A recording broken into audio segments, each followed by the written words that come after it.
morning everyone, my name is Crystal. Welcome to my YouTube channel. Welcome old subscribers, welcome new. If you like my videos, please press the like button, please do subscribe. It is a Friday morning. Alexa, good morning. Good morning. In 2000, 1 in 4 households in the UK were using the internet, although very, very slowly, via phone connections. These days, 98% of UK households regularly use the internet. We'd all be lost without it. Especially me. Yes, that's true, because Alexa, you need the internet to use. Alexa, what's the time, please? The time is 8:59 a.m. Alexa, what's the date today? It's Friday the 4th of August. Alexa, what's the weather like? Right now in Rochester, it's 16 degrees Celsius with mostly cloudy skies. Today's forecast has showers, with a high of 20 degrees and a low of 12 degrees. Also, there's a flood alert in effect. Alexa, where's the flood alert?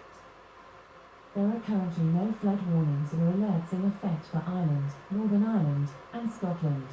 Wales has no flood warnings and 2 flood alerts at the Carmarthenshire coast and the tidal area at Crofty.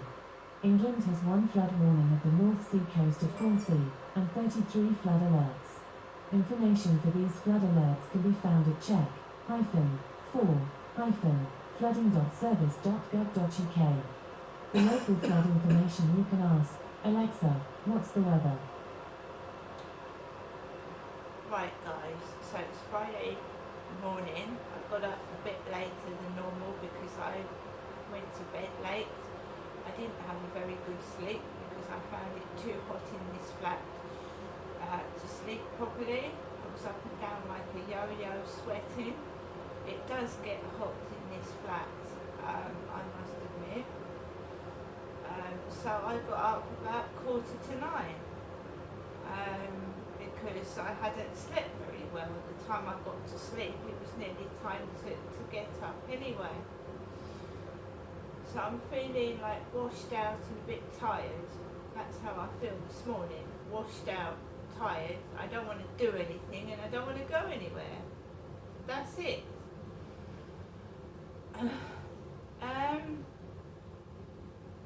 Last night I took Max out for a walk, like I normally do.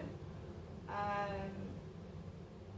told you last night it wasn't nothing much, just me on the field basically, and a man stood by the river near that abandoned balcony chair or garden table chair. I came back into my flat and I watched Auditing videos, Auditing Yorkshire. I find him funny.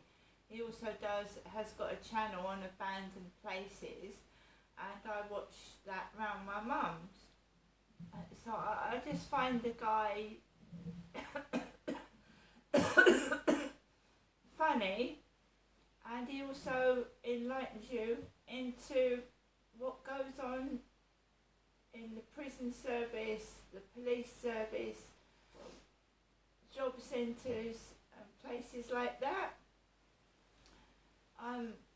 I think they should do one with libraries. I went into Rochester Library, and I think sometimes government staff can appear stuffy, stuck up, and some of them can appear to be bullying, because I think the library is run by the government. These are government run buildings, the job centre, the police and places like that, and they have got a bullying attitude, like they're better than you. I remember going into the library and just trying to be nice to this librarian woman, and she came over all stuffy. Why, you can't take a book out unless you've paid the fine. I didn't have any change. I can't take change. I can't take notes. You'll have to go and get some change. My phone going off.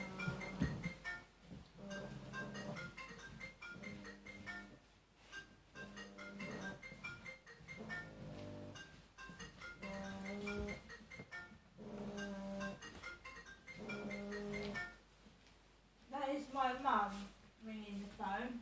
My mum, Jennifer. I have a sore head. I'm very, very tired, and I don't want an ear bashing from the phone. I don't want my ears ringing from the phone. I'm sorry, but I don't. Not this morning. So I watched a load of videos by myself because I live alone. I went round to that couple's flat yesterday, had a couple of biscuits, I got my own coffee from Costa's. I found the macaroons a bit bitter that I was given, a bit tangy. I've got a bit of heartburn this morning. I feel wiped out, sorry, I do, that's the only way I can describe it. I haven't been drinking, I didn't go out last night, I haven't got a hangover, I just feel wiped out. I'm very, very tired, like I could go back to sleep right now. And that's not like me either. I wanted to go out today, I'll be quite honest with you, but the way I feel at the moment, I'm not going to risk it. I can't. I've got to take Max out for a walk, but I don't think walking down a busy road areas is a good thing when I feel like this. So let's hear my mother's answer phone message this morning. I actually feel like I've had several pints of beer or something, and I feel really... The staff is no longer in service. I don't drink beer as a woman, but I remember drinking alcohol when I was with my ex-husband, and this is exactly how I feel when the morning after I've had something to drink. And I haven't been drinking, so I can't understand why I feel all washed out and hungover.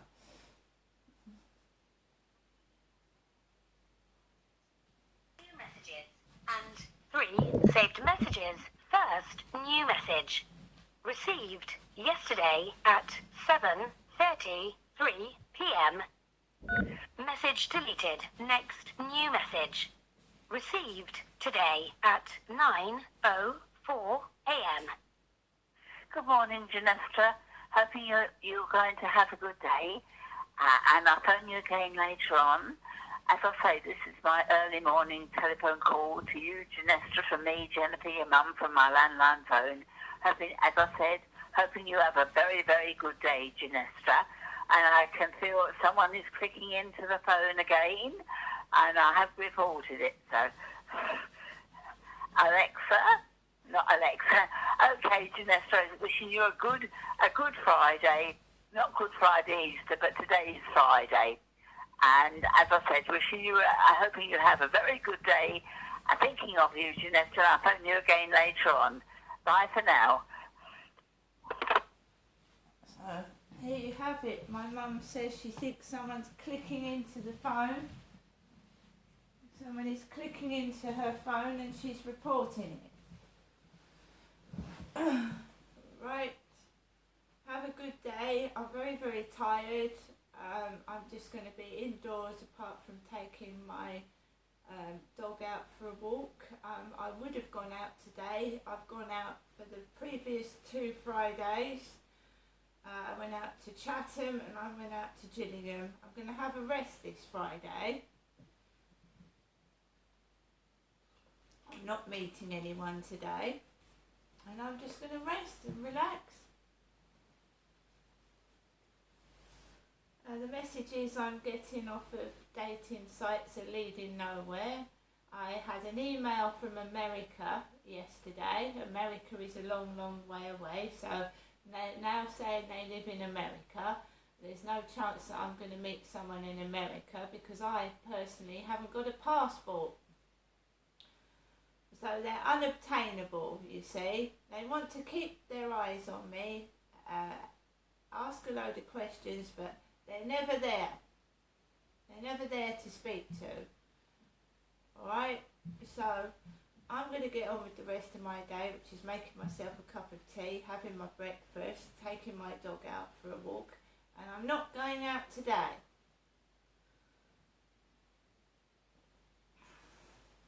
The weather looks bleak as well. It's not very summery weather outside, to be honest, but it's humid. Very, very hot. Alexa, LBC Radio. LBC London from Global Player.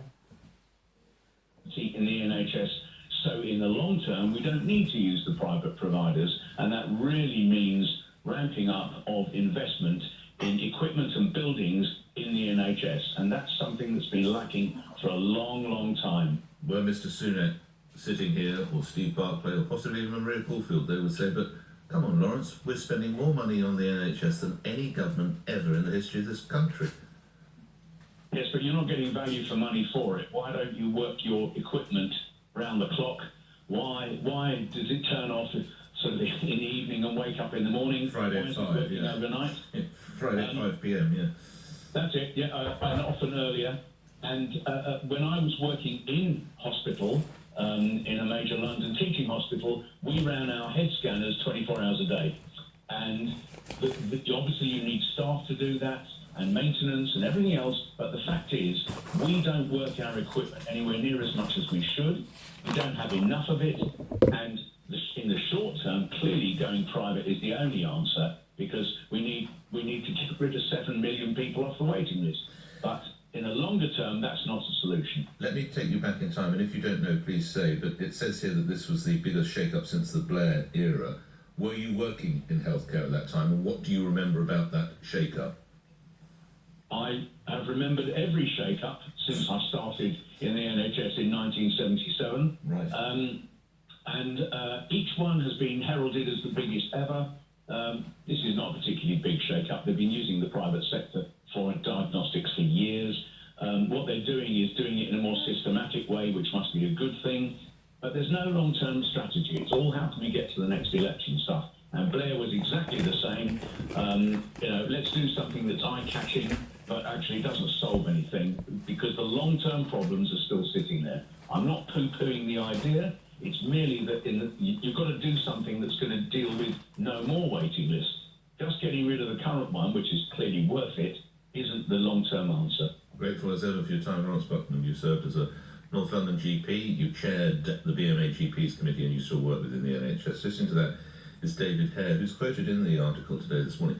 He's Chief Executive of the Independent Healthcare Providers Network and joins me now. A quick response to what we heard from the former GP there, in that it is necessary, but in fact it would be more judicious to invest in kit and whatever, resources and more hospitals. How do you respond to that? Good morning.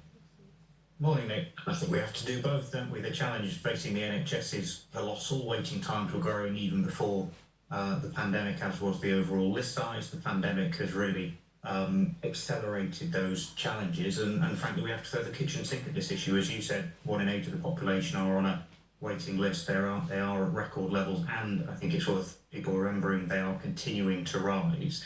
So productivity, efficiency within the NHS, yes. Equally, adding capacity from the private sector, yes. In many ways, this isn't anything new. The independent sector has been used within the NHS for decades, but what it does reflect is a more organised, focused way of doing that, bringing more capacity in, and hopefully beginning to get those very long waiting times and lists down.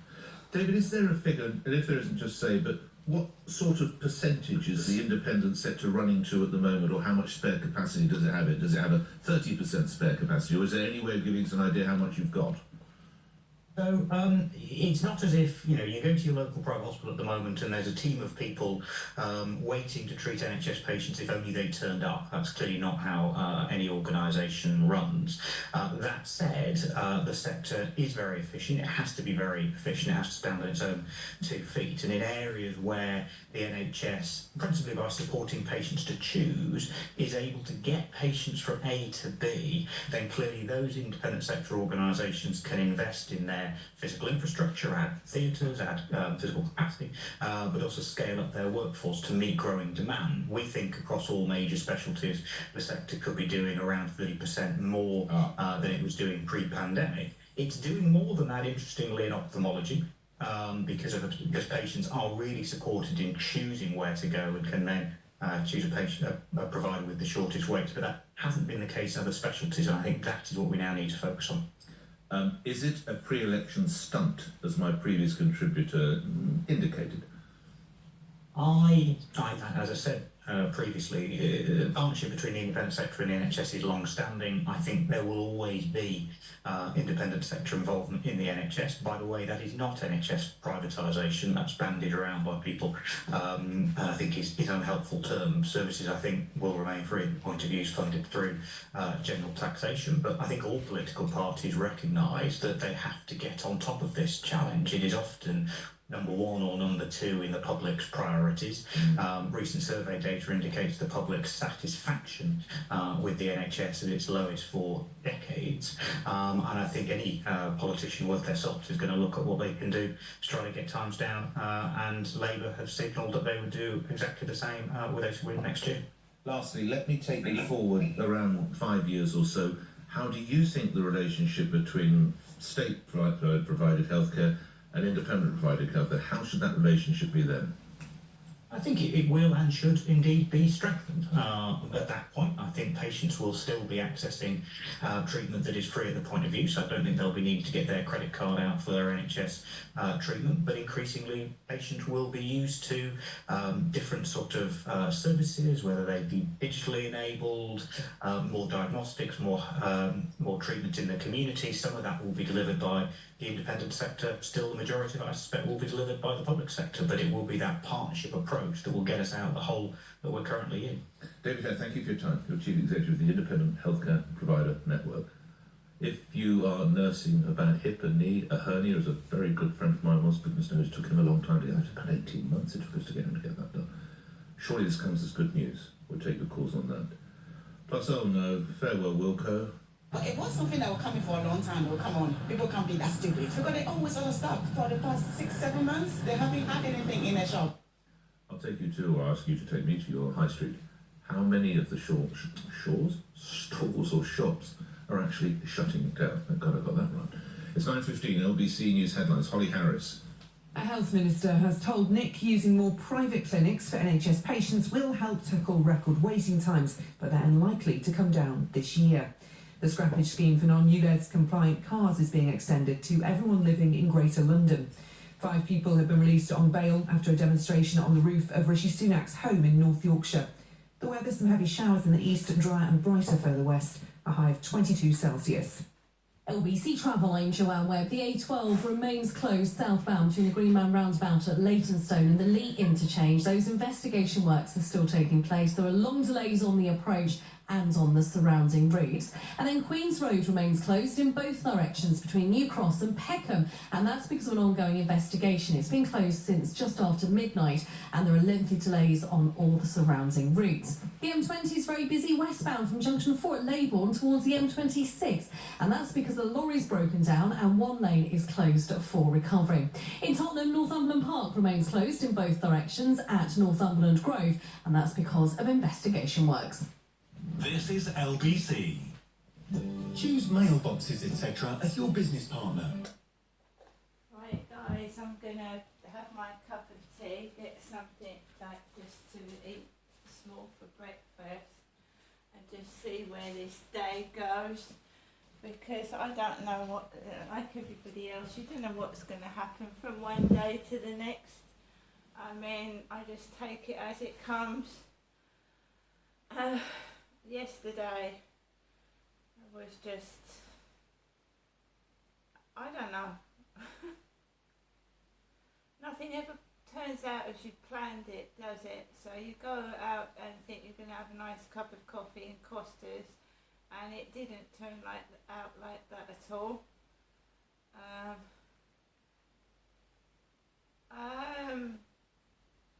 I'm happy enough. I can get on with my day by myself. I am a good person, I'm a nice person, I don't like to argue, I don't like to fight. So I'm just gonna keep myself to myself like I usually do and enjoy the day as best as I can. I hope everybody else has a I don't like the word good. Has a nice day, as they say in America. See you later.